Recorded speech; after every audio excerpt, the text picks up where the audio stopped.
په دې آیت کې د دنیا ير بیانې چې الله رب العزت تاسو ښکارا او پټو ارس معلوم دی الله خبردار دی داغینا که تاسو په پټ باندې د کافرانو سره تعلق ساتئ نو الله رب العزت پاغه باندې عالم دی الله پاغه باندې فویا دی کې دې شي چې الله رب العزت په دې باندې په دنیا کې سزا درکې او که دنیا کې سزا درنکې نو دا ټول ارسو تاسو لپاره عمل نامه کې لیکل کېږي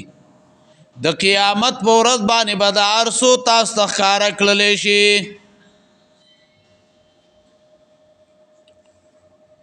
بیا دلتا قل ان تخفوا ما في صدوركم دمان مراد مفسرین ویا د کافرانو دوستی دا کپزله کې پټ ساتي او یا پخله باندې داغي اظهار کې دې دواړو نه الله رب العزت خبردار دی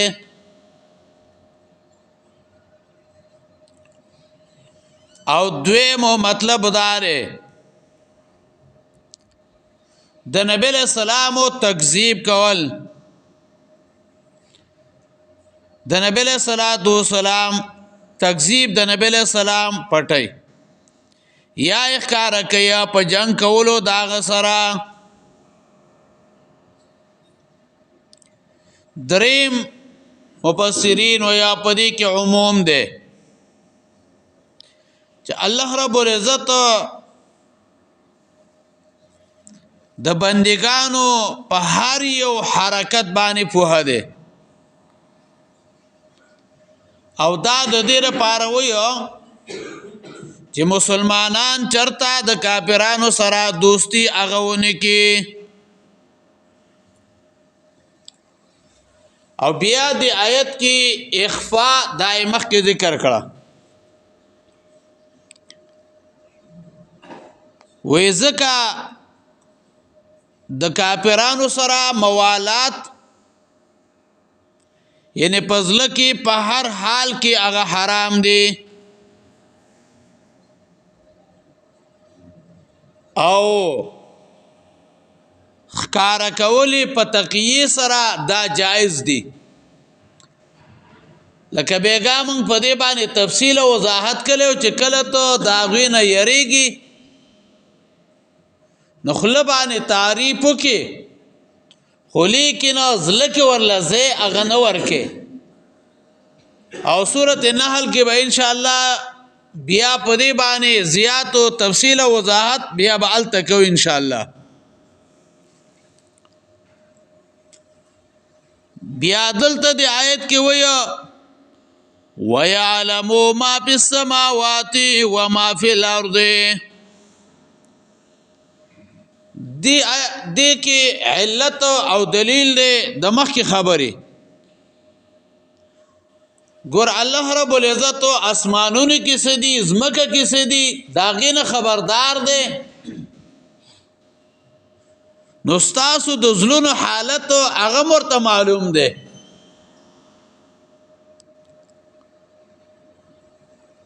او بیا د آیت کې تهدید بالعلم دی او ډیر کرته قران کریم کې تخویف او بندگانو تورکی او د الله په علم سره چې الله رب العزت پتا سو باندې عالم دی د الله رب العزت نه صفات نشته دی یوم تجد کل نفس فاغرزو چې پیدا بکی هر انسان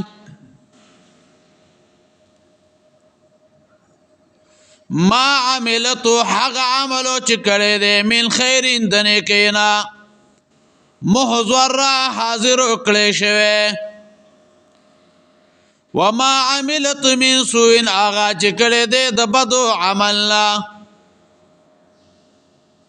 تودو خوخویبا لو ان بینها ارمان دے چوے پا ما بین دی نفس کی و بینہو پا ما بینو دی عمل کی آمدن بعیدا مدالری وَيُحَذِّرُكُمُ اللَّهُ نَفْسَهُ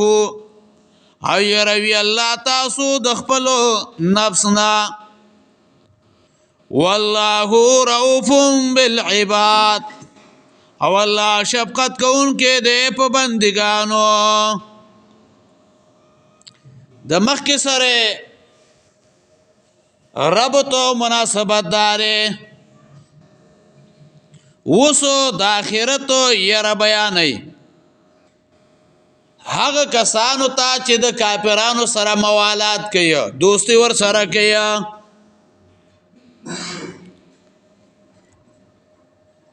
که الله رب العزت دنیا کې چاته په دې باندې سزا ورنکي چې څوک د کافرانو سره موالات او دوستي وکي نو دې دانوي چې الله رب العزت نازم اعمال هغه پټ دي نه الله رب العزت تا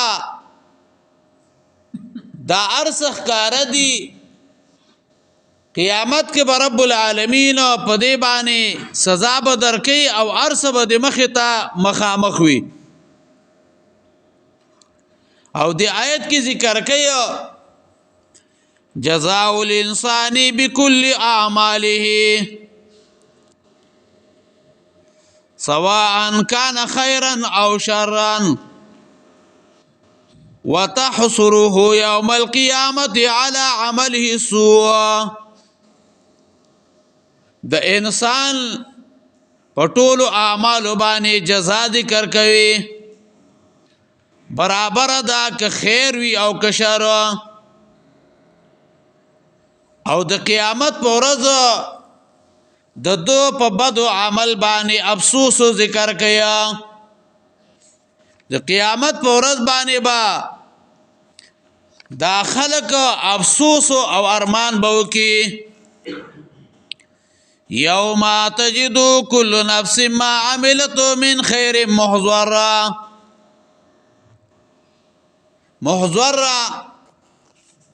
یعنی هر نفس با عموم یاغا عمل چکلے دے پدا سے حال کی بے عمومی چی حاضر کلیشوے بوی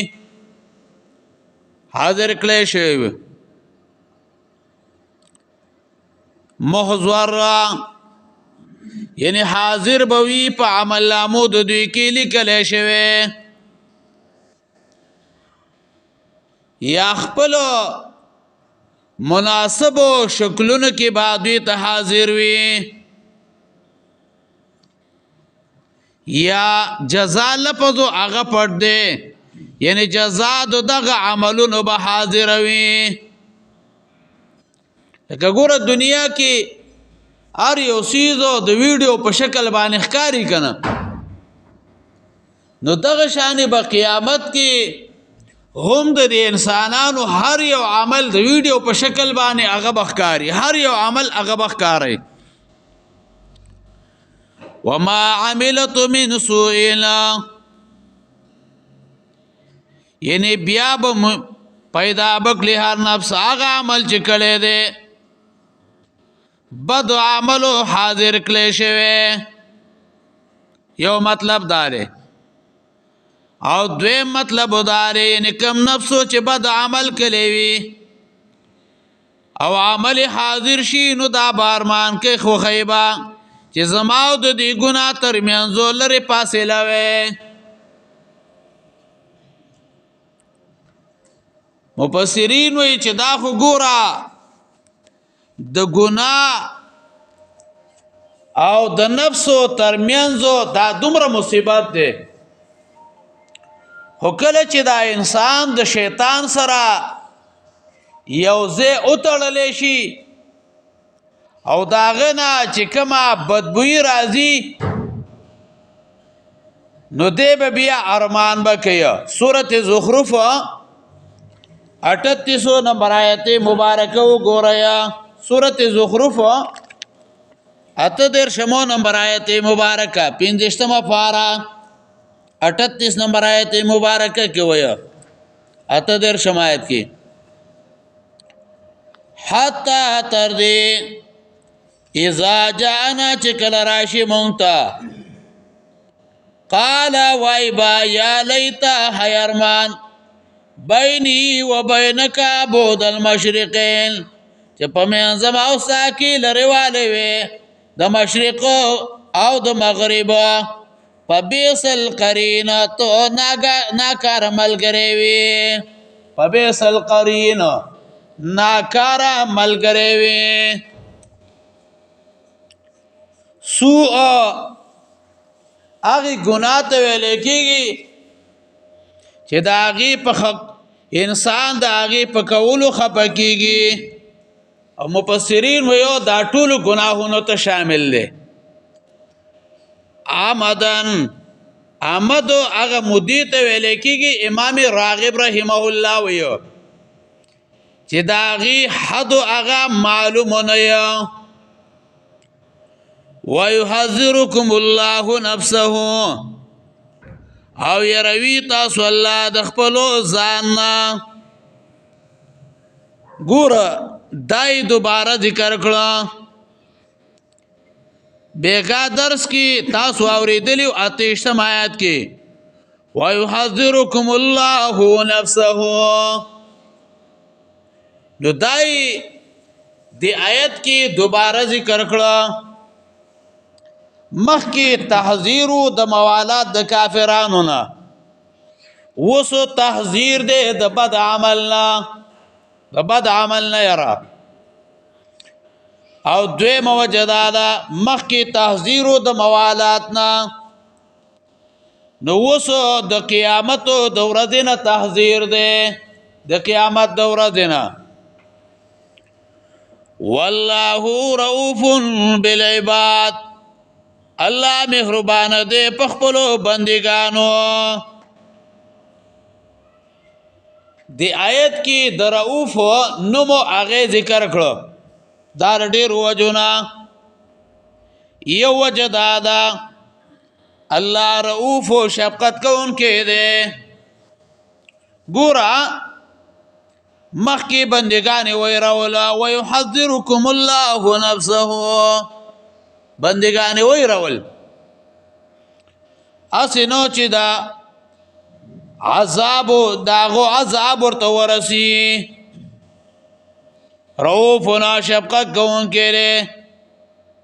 پا دی وجہ بندگان اخپل زان نوی رول اسی نو چی داغو عذاب ورطا ورسی گی حسن بصری رحمہ اللہ وی دویم وجہ دادا رؤوفی ذکر کو د دې لپاره چې د دینه امید پیدا شي زکا ويحذركم الله نفس پای کی را وسخت یرا نو د انسان کمال دار چې پای کی خوف او رجا دواړه راشي انسان کمال دار چې خوف او رجا دواړه پکې راشي او درې موجدادا د دې لپاره چې بندگان تنا متنفران شي زکه ویلا والله رؤوف بالعباد الله مهربان دے بخبلو بندگانو قل اوایا ان تخفوا ما فی صدورکم کچره تاسو پټوي هغه چې تاسو بسینو کې دی او تبدوه یا ښکار کوي یعلمه الله فهده فاغی الله ویعلم فهده ما فی السماوات باس چې باسمان لکی دی وما فی الارض چې پزمکه کې دی والله على كل شيء قدير او الله پارشی باندې قادر دی یوم تجد كل نفس هغه ورځو چې پیدا بکی هغه ورځو چې بیا بومي كل نفس هر انسان ما عملت عمل چې کړی دی من خیر د خیر نه محضر مخامخ وما عملت من سوء عمل چې کړی دی د بدینا تود غواړي به لو ان بینها کا چې وې په منځ د عمل د په منځو د عمل و بینه او د ده کې امدا بعیدا مزل لري ویحذرکم الله نفسه یروي تاسو الله د خپل ځان نه والله رؤوف بالعباد الله مهربان دی په خپلو بندګانو اللهم قونا في رضاك واجرنا من خزي الدنيا وعذاب الاخره